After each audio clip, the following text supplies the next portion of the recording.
The council chamber reeks of old blood and older judgment when they drag Rena forward by her wrists, iron chains scraping against stone as she stumbles to her knees before the tribunal.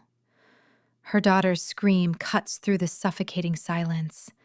A 7-year-old's terror as 2 guards hold Mira back near the chamber doors, her small fingers reaching desperately for her mother. "Silence the child!"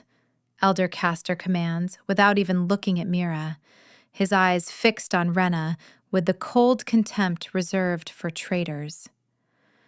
"We're here to discuss her mother's crimes, not indulge in theatrical displays of affection." Rena's heart hammers against her ribs as she lifts her chin, ignoring the way the chains bite into her scarred wrists. She's been a servant in the Silvercrest Pack for 9 years, ever since she arrived pregnant and alone, begging for sanctuary. 9 years of scrubbing floors and swallowing insults, of raising Mira in a cramped servant's quarters, of hiding what she truly is beneath layers of submission and silence. 9 years that are about to crumble because someone found the leather journal she'd stupidly kept hidden beneath a loose floorboard. "Rena Ashford," Elder Castor continues, and the way he says her surname makes it sound like a disease.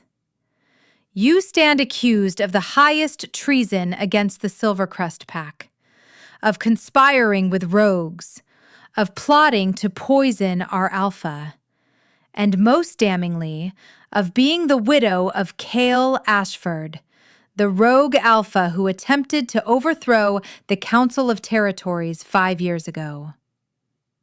The gasps that ripple through the packed chamber feel like physical blows. Rena keeps her eyes down, focusing on a crack in the stone floor shaped like a lightning bolt. She knew this day might come. She's rehearsed her denials 1,000 times in the dark, but nothing prepared her for the wave of hatred that crashes over her now.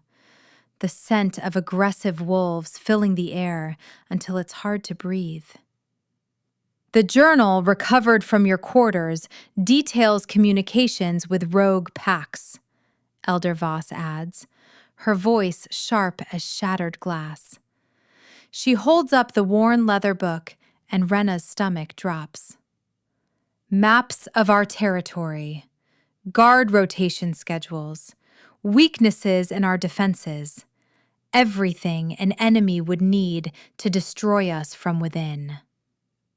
"That's not what that is," Rena says, but her voice comes out hoarse, barely audible. "Please, let me explain." "You'll speak when given permission," Castor snaps.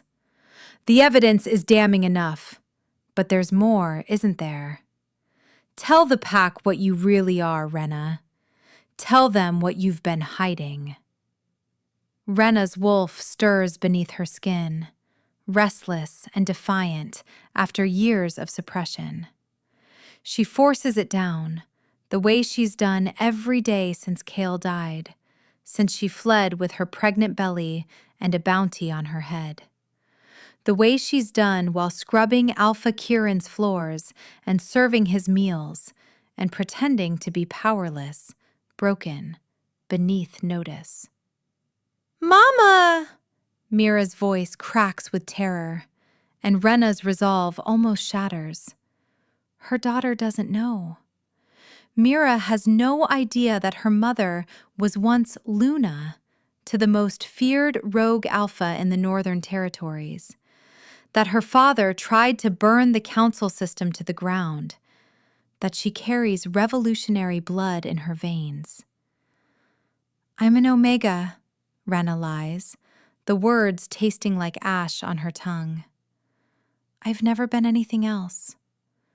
The journal is just old letters from before my mate died. There's nothing treasonous in it. I swear on my daughter's life." "Don't you dare invoke that child," Elder Voss hisses. That abomination, born of a monster who wanted to see us all dead. We should have cast you both out the day you arrived. The chamber doors slam open, and sudden silence falls. Rena doesn't need to look up to know who's entered. The shift in energy is unmistakable.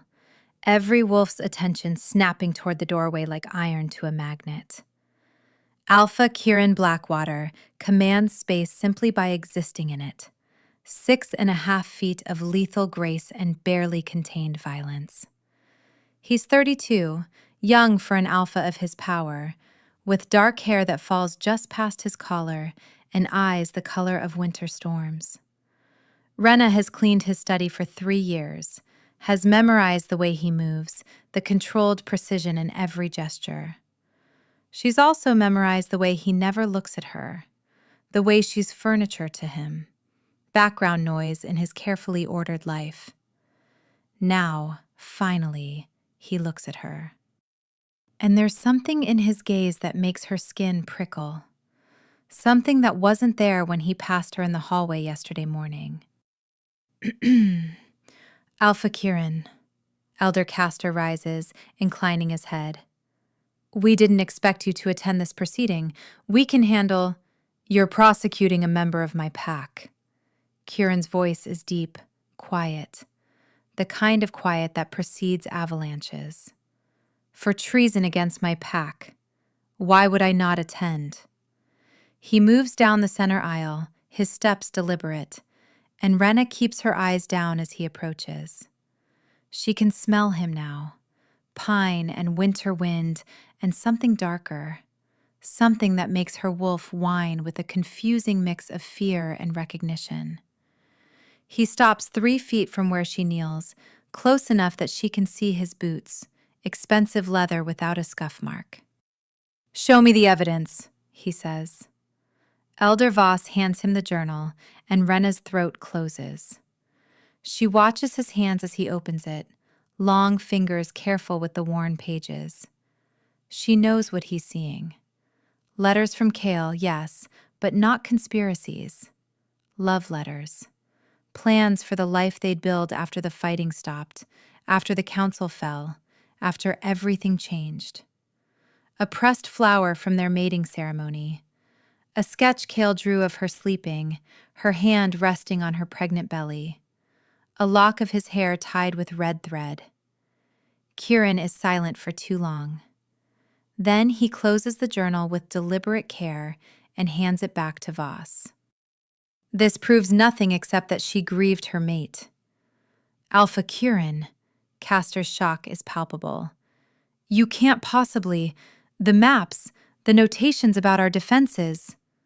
I see a widow's keepsakes, Kieran interrupts, his tone permitting no argument. Old letters, memories, nothing actionable, nothing treasonous. Rena's head snaps up before she can stop herself, and she meets his eyes for a split second. Something electric passes between them, something that makes her wolf surge forward with recognition so sharp it's painful. But it's impossible. She's been suppressing her wolf for years, hiding her true scent, her true nature. There's no way he could know, could feel. However, Kieran continues, and Rena's hope withers as quickly as it bloomed. The accusation has been made publicly. Questions have been raised about her loyalty. We cannot ignore this, not when pack security is at stake. Here it comes, Rena thinks. Exile or execution. She braces herself, trying to figure out how to save Mira, how to get her daughter to safety before... According to ancient pack law, Kieran says, and something in his voice makes every wolf in the chamber tense. There is a way to prove loyalty beyond question. A ritual that binds a wolf to the pack at the most fundamental level, ensuring they can never betray us. Elder Castor frowns. Alpha, what ritual are you? The ash consumption, Kieran states, and the chamber erupts. Rena's blood turns to ice. She's heard of this, in whispered stories from the old times, practices abandoned centuries ago as too brutal, too invasive. When an alpha died, their body was burned, and their ashes were preserved.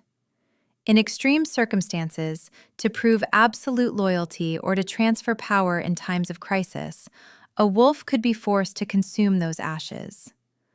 The ritual was supposed to bind the consumer to the dead alpha's pack, to make betrayal impossible because the alpha's essence would live in their bones. "That's barbaric," Elder Voss protests, but there's something calculating in her eyes. "We haven't performed such a ritual in over 200 years. The risks are mine to take," Kieran says. "My father's ashes remain in the sacred vault. If Rena consumes them and survives, her loyalty will be absolute. She will be bound to Silvercrest in a way that makes deception impossible. If she's truly innocent as she claims, she should welcome this chance to prove it."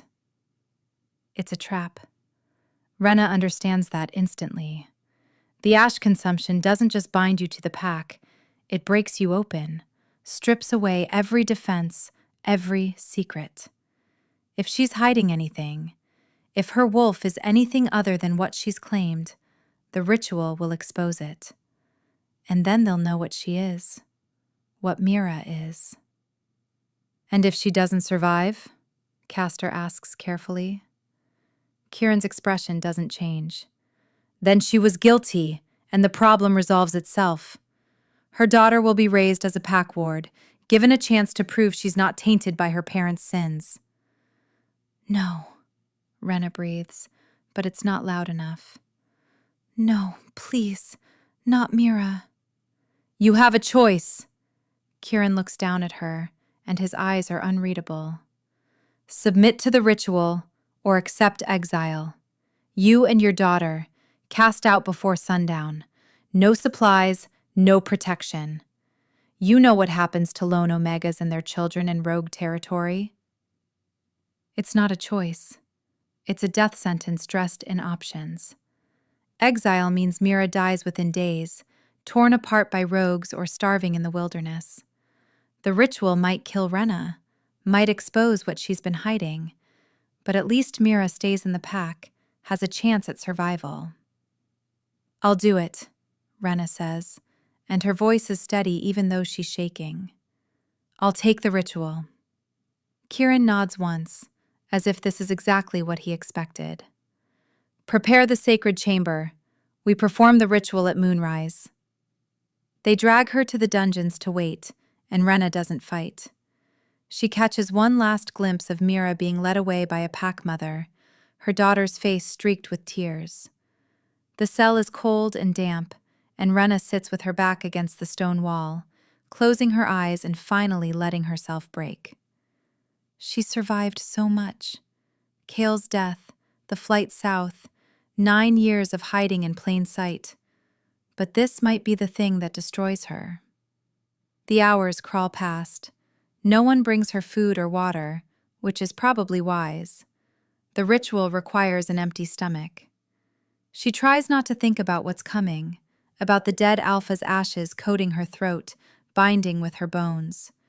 Tries not to think about her wolf rising up in protest, exposing everything she's kept buried. When the guards come for her at dusk, she's almost relieved. Better to face it than to sit in the dark imagining all the ways it could go wrong. The sacred chamber is deep beneath the pack house, carved from living rock and lit by torches that cast dancing shadows on walls painted with ancient symbols. The elders form a semicircle around a stone altar, and Alpha Kieran stands at the center, holding a bronze urn that glows faintly in the firelight. His father's ashes, the remnants of the Alpha who ruled Silvercrest for 40 years before a rogue attack took his life. Rena is forced to her knees before the altar, and this time they remove the chains.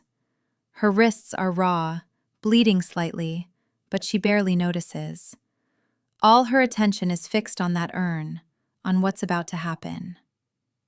"The ritual is simple," Elder Castor intones, his voice taking on a ceremonial cadence.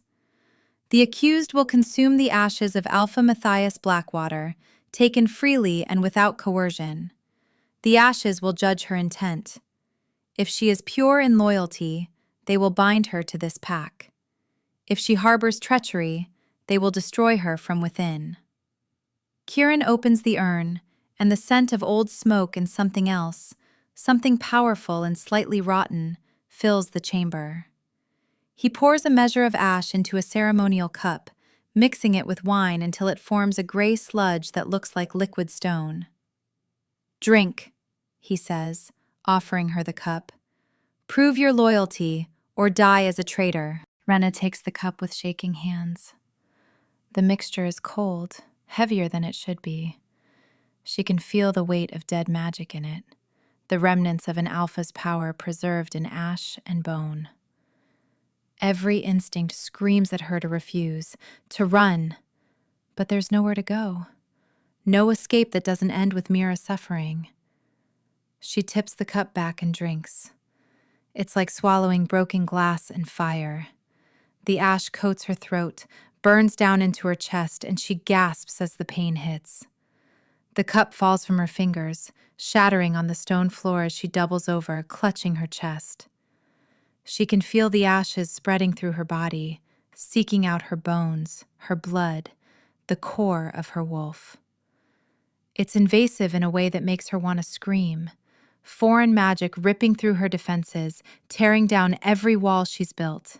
"Stay down," someone says, but she can't. Her body won't obey. She's on her hands and knees, retching, though nothing comes up. The ashes are inside her now, fusing with her skeleton, and it hurts so much she can't breathe. Her wolf surges forward, trying to protect her, and that's when everything goes catastrophically wrong. Her wolf isn't Omega. It's never been Omega. And as it rises to fight the invasion of dead magic, every suppression seal Rena has maintained for 9 years shatters like glass. Power explodes outward from her body in a visible wave, sending several elders stumbling backward. The torches flare white-hot, and Rena screams as her true nature floods back, no longer containable, no longer hidden. Alpha. She's an alpha. Has always been an alpha, strong enough that she was Luna to a male who nearly destroyed the council, strong enough that they've been terrified of her for years. "Impossible," Elder Voss breathes, but Rena barely hears her. She's lost in the agony of transformation, her body trying to reconcile her own alpha power with the dead alpha's ashes now fused with her bones. It should be killing her. 2 alpha essences in one body is supposed to be impossible, a contradiction that tears the host apart. But something else is happening. The ashes recognize her wolf, recognize alpha power, and instead of destroying her, they're binding to her in a way they never could with a lesser wolf. She can feel Matthias Blackwater's remnant consciousness in the ashes, ancient and almost amused. She can feel his power settling into her bones like it's coming home, mixing with her own strength until she can't tell where she ends and he begins. And then the true horror of what she's done hits her. The ash consumption doesn't just bind you to the living pack, it binds you to the dead. Rena's eyes snap open, but they're not her eyes anymore. They're glowing silver, burning with power that has no living source, and when she stands, it's not her own strength that pulls her upright. It's something older, something that tastes like grave dirt and old victories. She can feel them now, all of them. Every wolf who died wearing Silvercrest's mark, every warrior who fell in battle, every alpha who ruled before Matthias. They're in the bones beneath the territory, in the ash scattered in the sacred groves, and through Matthias's essence fused with her own, she can touch them. "What have you done?" she whispers, but she's looking at Kieran, and her voice echoes strangely, layered with harmonics that don't belong to the living. Kieran has gone very still, his expression unreadable. "What I had to," he says quietly, "to save you." Before Rena can process that, Before she can ask what he means, the chamber doors burst open.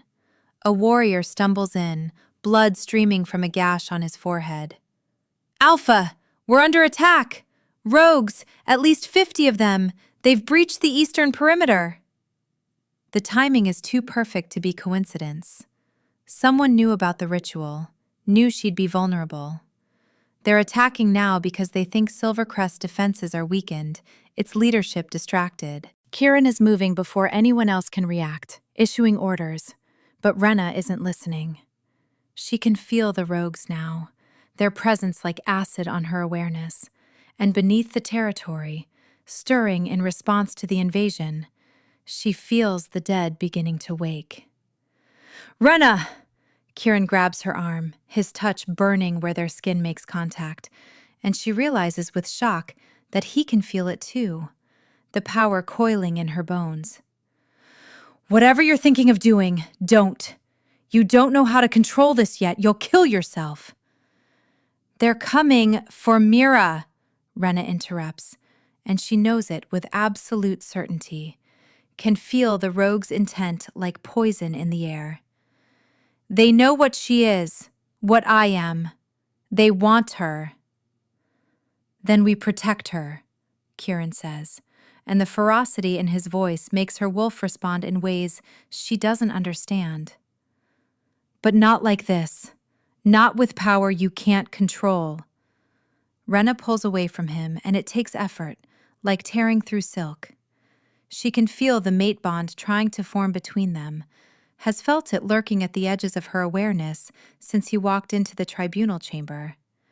It's why he protected her, why he suggested the ritual instead of execution. He knew what she was, somehow, recognized his mate even through her suppressions. But there's no time for that now. She staggers toward the chamber exit, every step sending jolts of power through her bones.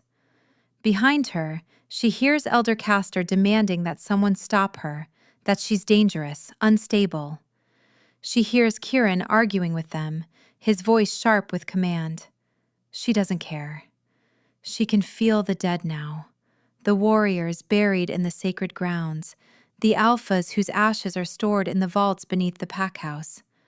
They're hers to command, bound to her through Matthias's essence and her own alpha nature. She doesn't know how she knows this, doesn't understand the magic thrumming through her veins, but she knows she can do it. She has to do it. For Mira. The pack house is chaos when she emerges. Warriors racing toward the perimeter, mothers herding children to the safe rooms, the scent of fear and aggression thick in the air. Rena ignores all of it, following the pull of the bond toward the children's wing, where Mira is being sheltered. She's 50 feet away when the window explodes outward. A rogue crashes through in a shower of glass, a massive gray male with red-rimmed eyes and foam on his muzzle. He has Mira clutched against his chest, her small body limp, and Rena's world narrows to a single point of absolute clarity. He's drugged her daughter, taken her. "Drop her!" Rena's voice is layered with harmonics again, but this time it's deliberate, power flooding every syllable. "Drop her now, or I'll show you what death really means."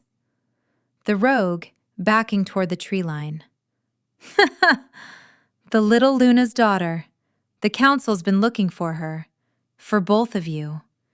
Guess the rumors were true. Cale Ashford's mate survived after all. And she's an alpha. The bounty on your head just tripled, sweetheart." Rena's hands are shaking, but not with fear, with rage so profound it's turning her vision red. "Last chance," she says. "Give me my daughter." "Come and take her," the rogue snarls, and bolts for the forest. Rena doesn't chase him. She doesn't need to. She slams her power into the ground, through the earth, down into the bones of the pack's dead, and she pulls. It's instinct, primal and terrible, fueled by a mother's desperation and an alpha's command, and the dead magic fused with her skeleton. She pulls, and the dead answer. The earth erupts. They claw their way up through soil and roots, warriors who've been dead for years, for decades, for centuries.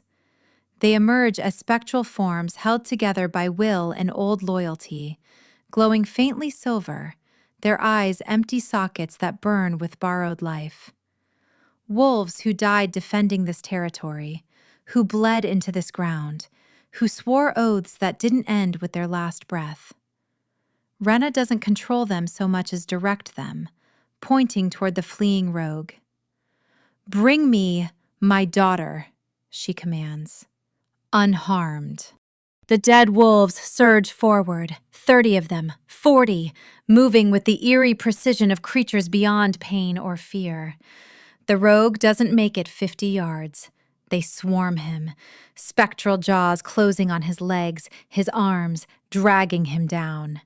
He screams, dropping Mira, and Rena is there instantly, scooping up her daughter, checking her pulse. Still alive, still breathing, just drugged. "Mom?" Mira's voice is slurred, her eyes struggling to focus. "What's happening? Why do you smell different?" "Shh." Rena cradles her daughter against her chest, feeling her heartbeat. "You're safe. I promise you're safe." Around them, the pack has gone silent. Every wolf is staring at the spectral army Rena has raised, at the impossible things she's done. Even the rogue attack has stalled, the invaders backing away from the dead warriors, now turning their attention to new threats. Elder Castor looks like he might faint. Elder Voss is clutching a wall for support. And Kieran is walking toward her through the field of risen dead, his expression caught somewhere between awe and horror. "Send them back," he says quietly when he reaches her. "Before you burn yourself out. The rogues are retreating. The immediate threat is over." "They'll come back," Rena says, but even as she protests, she can feel the drain. Maintaining this many dead forms is like holding up a mountain, her strength hemorrhaging out with every second. "They know about Mira now! They'll keep coming!" "Then we'll keep fighting." Kieran's hand settles on her shoulder, warm and alive, anchoring her to the present. "But right now, you need to release them. Trust me." Rena meets his eyes, searching for deception, for the trap she's been expecting since the moment he suggested the ritual. But all she sees is concern, fierce and genuine, and something deeper that makes her breath catch. The mate bond is there between them now, undeniable, glowing like a thread of silver light that only she can see. She lets go. The dead warriors sink back into the earth, their forms dissolving into silver mist that settles over the ground like frost. The power recedes, flowing back into Rena's bones where it coils tight, waiting. She sways, suddenly exhausted, and Kieran catches her, supporting her weight as if she weighs nothing. "I've got you," he murmurs, and there's something in his voice that makes her wolf settle, that makes the panicked thing in her chest quiet. "I've got both of you." Mira whimpers, and Rena clutches her tighter. "She needs a healer, the drug they used." "Already being arranged," Kieran assures her. "Come on, let's get her to the medical wing." The walk through the pack house is surreal. Wolves press themselves against walls to let them pass, their eyes wide with fear or respect, or both. No one speaks. No one moves to stop them. Rena is acutely aware of Kieran's arm around her waist, supporting her, protecting her, and of the way his scent has changed, taking on notes of possession and something darker, something that recognizes her as mate, even if he hasn't said the words yet. The healer meets them at the medical wing entrance, a stern, older woman named Lyra, who takes one look at Mira and ushers them into a private room. She examines Mira with quick efficiency, checking her vitals, testing her reflexes, and finally administering a counteragent that makes Mira's eyes flutter open more fully. "Mama?" Mira's voice is clearer now, scared but alert. "What happened? There was a bad man, and then you were different. Your eyes were silver." "I know, sweetheart." Rena smooths Mira's hair back from her face, fighting tears. "I'm sorry you had to see that.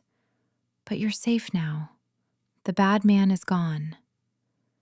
"Is it because of what Daddy was?" Mira asks, and Rena's heart stops. "The other servants used to whisper about it, about how Daddy was bad, and that made us bad too. But you're not bad, Mama. You saved me." Kieran, who's been standing silently near the door, moves closer. "Your father loved your mother very much," he says, his voice gentle in a way Rena didn't know he could manage. "Sometimes people do things that others don't understand, but that doesn't make the love any less real. And your mother is the furthest thing from bad. She's extraordinary." Mira considers this with the seriousness only a 7-year-old can muster. Then she looks at Rena. "Are you going to go away, like Daddy did?" "No," Rena's voice breaks. "Never. I promise I'm not leaving you." "The Alpha won't let you leave," Mira says with sudden certainty, and her eyes flick to Kieran. "He's looking at you the way the males look at their mates in the stories. Like you're precious." Rena flushes, unable to help it, and Kieran has the grace to look slightly embarrassed. "Your daughter is very perceptive," he says dryly. "She's a menace," Rena mutters, but there's affection in it. She kisses Mira's forehead. "Rest now. The healer says you need to sleep off the rest of the drug." Mira yawns, already fading. "Will you stay?" "Every second," Rena promises. They wait until Mira is deeply asleep before they speak again. Kieran moves to stand beside Rena's chair, his presence a solid wall of warmth at her back. She should feel trapped, cornered, but instead, she feels safer than she has in years.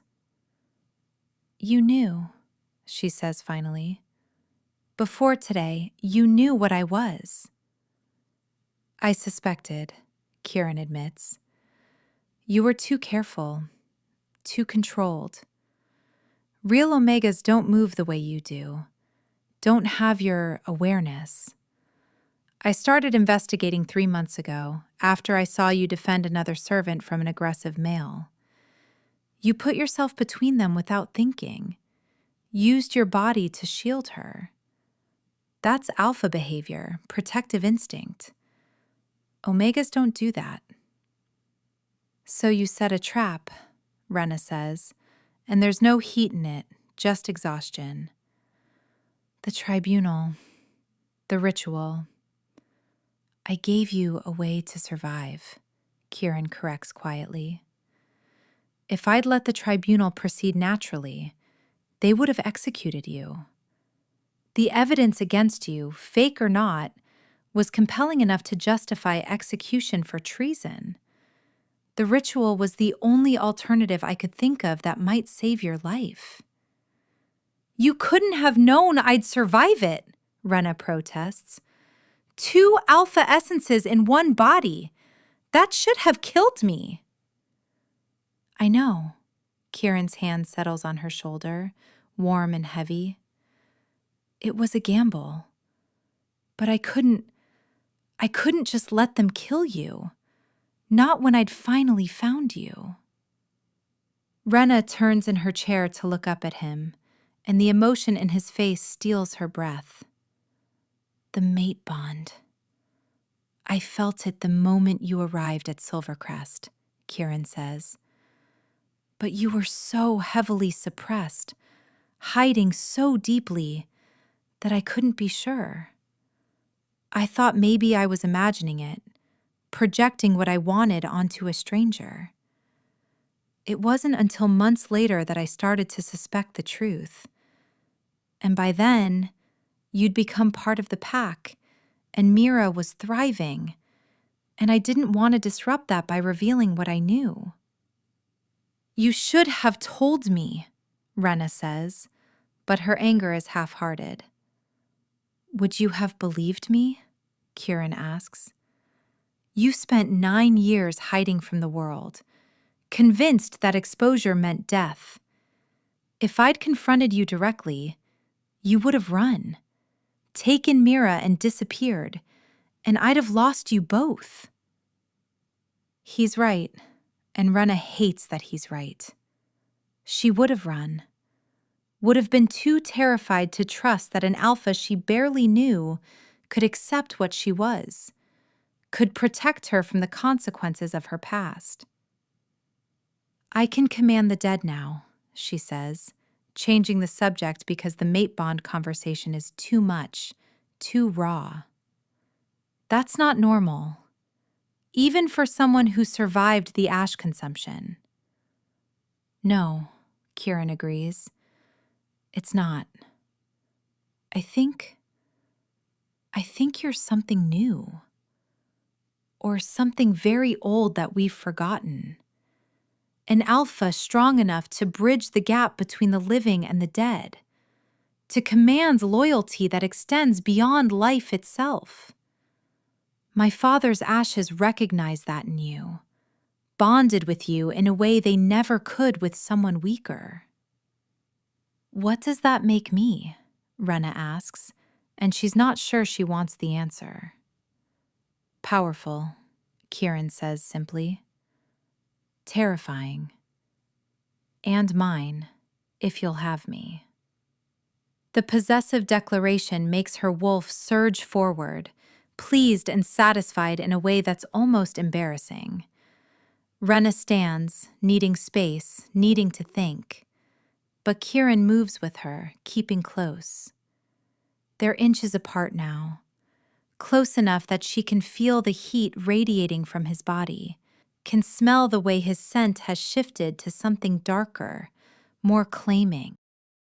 The rogues will come back, she says, trying to focus on practical concerns instead of the way her body is responding to his proximity.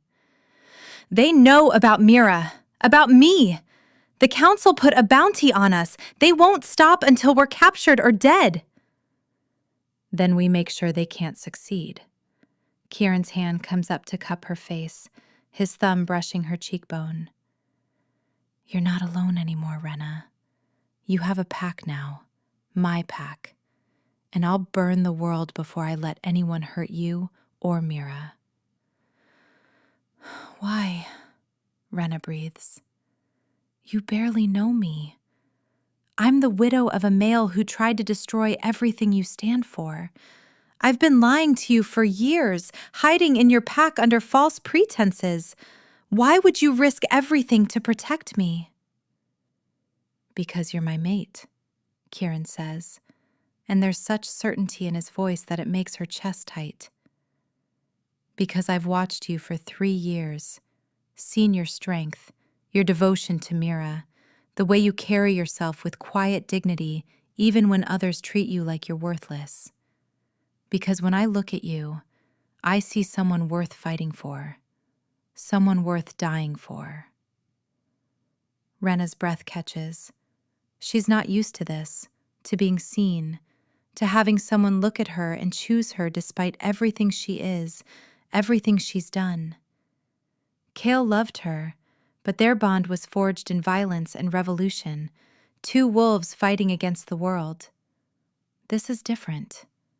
Kieran sees all her darkness, all her damage, and he's still standing here, still offering her sanctuary.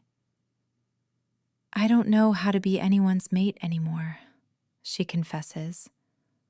I don't know how to trust this, to trust you. What if this is a mistake? What if I bring more danger to your pack than I'm worth? You raise the dead to protect your daughter, Kieran reminds her, his voice dropping lower, rougher. You survived torture by my father's ashes and came out stronger. You've been hiding your true nature for 9 years while raising a child in hostile territory. You are exactly the kind of Luna this pack needs. Strong, fierce, unbreakable. Luna. The word hits her like a physical blow. She hasn't been called that since Kale died, since everything fell apart. She's been Rena the servant, Rena the widow, Rena the suspect. Not Luna. Not anymore. I can't, she starts, but Kieran cuts her off with a kiss. It's not gentle. It's claiming, possessive, the kind of kiss that demands surrender and offers everything in return. Rena gasps against his mouth, and he takes advantage, deepening the kiss until she's dizzy with it, until the mate bond is singing between them, golden and perfect and inevitable.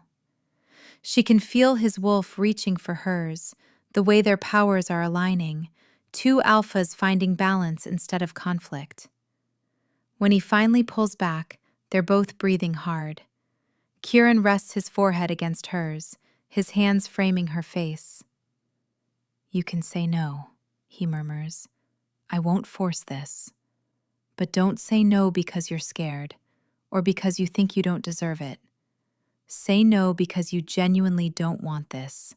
Don't want me. Rena closes her eyes, overwhelmed. She does want this. Gods, she wants it so much it terrifies her. Wants the safety of a mate bond, the protection of a strong alpha, the chance to stop running and just be. But wanting something doesn't make it safe. Doesn't mean it won't be ripped away the moment she starts to believe in it. A soft sound from the bed makes them both turn. Mira is stirring, her eyes opening slowly. She looks at them standing so close together, at the way Kieran's hands are gentle on her mother's face, and she smiles. I knew it, she says sleepily. Mama found her mate. Go back to sleep, Rena says, flustered. You're supposed to be resting. Can't sleep, Mira yawns. Not when important things are happening. Are you going to be Luna now? Will we get to live in the big house? Can I have a real bed? Mira, Rena starts, but Kieran laughs. Yes, he says, looking at Mira but clearly talking to Rena. Your mother is going to be Luna, and you'll both live in the Alpha's residence, where you should have been all along. And you can have whatever kind of bed you want. Even one with posts and curtains like in the storybooks? Mira asks. Even that, Kieran promises. Rena feels tears burning behind her eyes, threatening to spill over. She's not used to this kind of easy generosity, this casual acceptance. You don't have to do this, she tells Kieran. Make promises to her. She'll believe you. Good, Kieran says, because I intend to keep them. The next few days pass in a blur.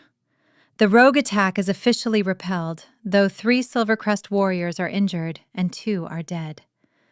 The bodies are burned with honor, their ashes added to the sacred vault. Rena attends the ceremony, and she can feel them now, the newly dead joining the ranks of the Pack's fallen.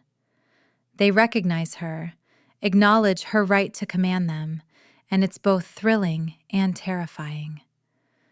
The elders are less accepting. Elder Castor tries to call for another tribunal, arguing that Rena is too dangerous to be allowed free, that her power over the dead is an abomination against nature. But Kieran shuts him down with vicious efficiency, making it clear that Rena is under his protection as his chosen mate, and any further accusations against her will be treated as challenges to his authority. Elder Voss is more subtle.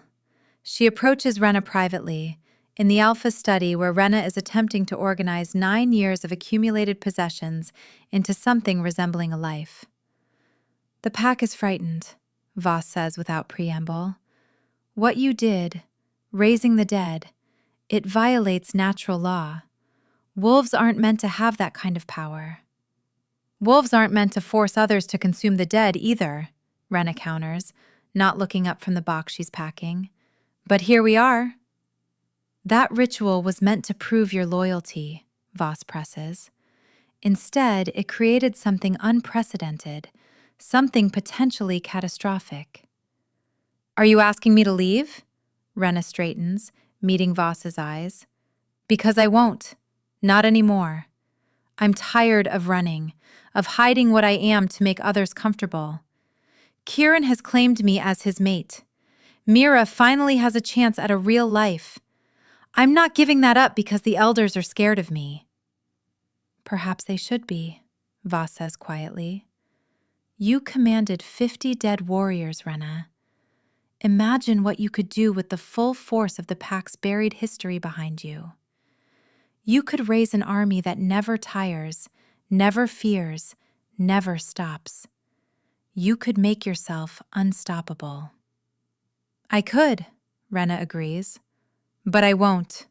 Because unlike what you seem to think, I'm not interested in conquest or power. I just want to keep my daughter safe and live my life. If the pack can accept that, we'll have no problems. If they can't, well, then they should be scared, because I will defend what's mine. Voss studies her for a long moment, then nods slowly. You're more like your mate than you realize. Kale, I mean, not Kieran. Though I suspect you'll find similarities there too. It's not exactly a compliment, but it's not a condemnation either. Rena takes it as the closest thing to acceptance she's likely to get from the elder, and returns to her packing. That evening, Kieran finds her on the balcony of their residence, staring out at the forest. Mira is asleep inside, exhausted from a day of exploring her new room and demanding that every pack member she meets confirm that yes, her mother is going to be Luna. Rena is still processing the rapid changes, the way her entire life has shifted in less than a week. Having second thoughts? Kieran asks, coming to stand beside her. Every single one, Rena admits. But I'm not running. I promised Mira I wouldn't, and I keep my promises. What about me? Kieran asks. Did you promise me anything? Rena looks at him, at this alpha who gambled everything to save her, who looked at a servant covered in scars and saw a mate, who offered her daughter safety and dignity when they'd known nothing but fear. I haven't, she says slowly, because I'm still figuring out what I can promise, what I'm capable of being. That's fair. Kieran leans against the railing, his shoulder brushing hers. I can wait. I've been waiting for you for 3 years. A little longer won't kill me. The mate bond will drive you crazy, Rena points out. If we don't complete it soon, I'll manage, Kieran says firmly. This isn't just about the bond, Rena. It's about you choosing this, choosing me, because you want to, not because biology is forcing your hand. Take whatever time you need. It's the right thing to say, the patient thing, and Rena knows she should be grateful. But part of her is frustrated by his restraint, by the way he's holding himself back when every instinct must be screaming at him to claim, to mark, to complete what they both know is inevitable. What if I don't want to wait? She asks, and watches his eyes darken. Then we don't, Kieran says, his voice dropping to something rough and promising. But you need to be sure, Rena, because once we do this, once we complete the bond, there's no going back. You'll be mine, and I'll be yours, and anyone who wants to hurt you will have to go through me first. That's not a metaphor. That's a promise written in blood and power. I'm sure, Rena says, and realizes it's true. She's terrified, yes, but she's also exhausted from running, from hiding, from pretending to be less than she is. Kieran sees her, really sees her, and he's not afraid. He's not demanding she change or diminish herself. He's just offering her a place to stand. And for the first time in 9 years, that feels like enough. Kieran moves then, fast enough that she gasps, pinning her against the railing with his body. His hands bracket her hips, holding her steady, and when he leans in to kiss her, it's with none of the restraint he's been showing. This is pure alpha dominance, claiming and possessive, and Rena's wolf surges up to meet it with equal force. They're both alphas, both dominant, and the mate bond has to account for that. It's not about one submitting to the other. It's about finding balance, about power meeting power, and creating something stronger than either could be alone. When they break apart, Kieran's eyes are glowing gold, his wolf very close to the surface. Inside, he growls. Now. Unless you want to complete this bond where the whole pack can sense it. Rena doesn't need to be told twice. They barely make it to his bedroom before the bond completes itself, a flood of sensation and emotion so intense it's almost painful. She can feel Kieran's wolf twining with hers, their powers aligning, the dead magic in her bones reaching out to recognize his lineage, his strength. It should be overwhelming, but instead, it feels like coming home after a long exile. Like finally being allowed to stop fighting and just exist. Afterward, they lie tangled together, and Rena can feel the bond settled between them now, solid and permanent. She's Luna of Silvercrest, mate to an alpha who terrifies most people just by existing. It's surreal. It's perfect. It's everything she never let herself want. We'll need to make a formal announcement, Kieran murmurs against her hair, and probably deal with challenges to your position. Some of the pack won't accept you easily. Let them challenge, Rena says, and there's steel in her voice. I've spent 9 years hiding. I'm done with that. If they want to question my right to stand beside you, they're welcome to try. Kieran laughs, the sound vibrating through his chest. I almost feel sorry for them. They have no idea what they're up against. An alpha who commands the dead? Rena suggests dryly. A mother protecting her child, Kieran corrects. That's infinitely more terrifying.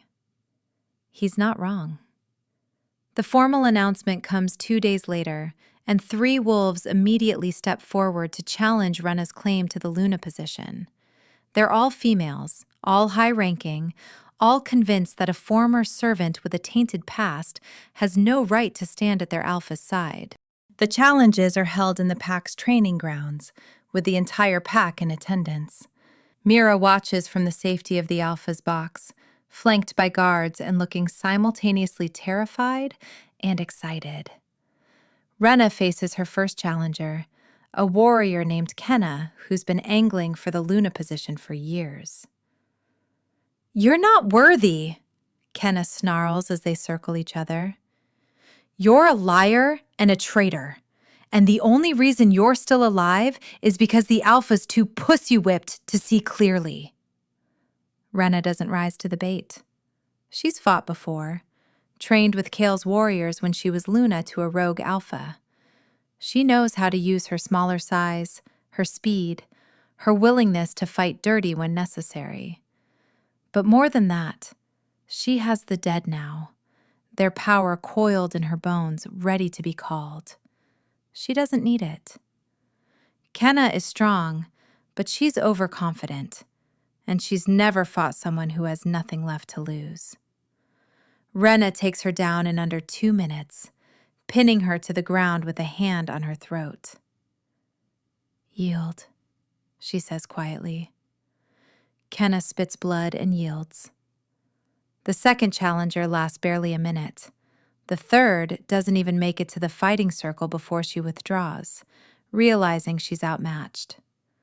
When it's over, Kieran steps forward and formally presents Rena as his Luna, his mate, his equal. The pack responds with a mix of cheers and uneasy silence, but no one else challenges. No one else is stupid enough to try. That night, there's a feast. Mira sits at the high table between Rena and Kieran, her smile bright enough to light the entire hall. She's wearing a new dress, her hair braided with silver ribbons, and she looks happier than Rena has ever seen her. This is what she fought for, Rena thinks. This moment. This chance for her daughter to grow up safe and loved and free. Mama, Mira whispers during a lull in the celebration. Are we really staying? Forever?